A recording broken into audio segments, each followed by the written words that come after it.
বিসমিল্লাহির রহমানির রহিম। আল্লাহর নামে শুরু করছি, যিনি পরম করুণাময়, অতি দয়ালু।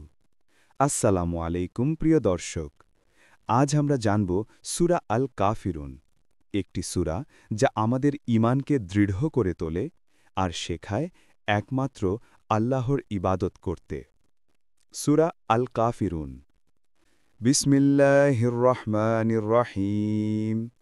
قل يا أيها الكافرون لا أعبد ما تعبدون ولا أنتم عابدون ما أعبد ولا أنا عابد ما عبدتم ولا أنتم عابدون ما أعبد لكم دينكم ولي دين।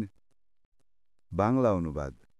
বলুন, হে কাফিরগণ, আমি তাদের উপাসনা করি না যাদের তোমরা উপাসনা করো, আর তোমরা উপাসনা করো না যাকে আমি উপাসনা করি।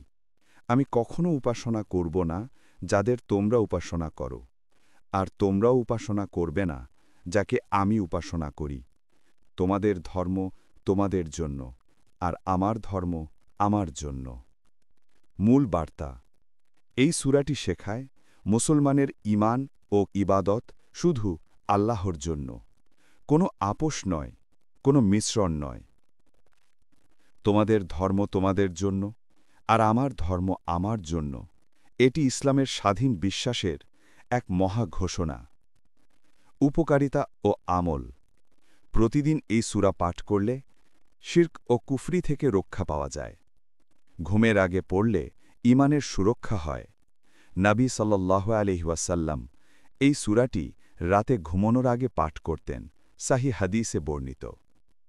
শেষ কথা, সূরা আল কাফিরুন আমাদের শেখায়, শুধুমাত্র আল্লাহর ইবাদত করো, তার দিনে দৃঢ় থাকো, আর কারো সামনে ঈমান বিকিয়ে দিও না। আল্লাহ আমাদের সবাইকে একনিষ্ঠ মুমিন হিসেবে কবুল করুন। আমিন।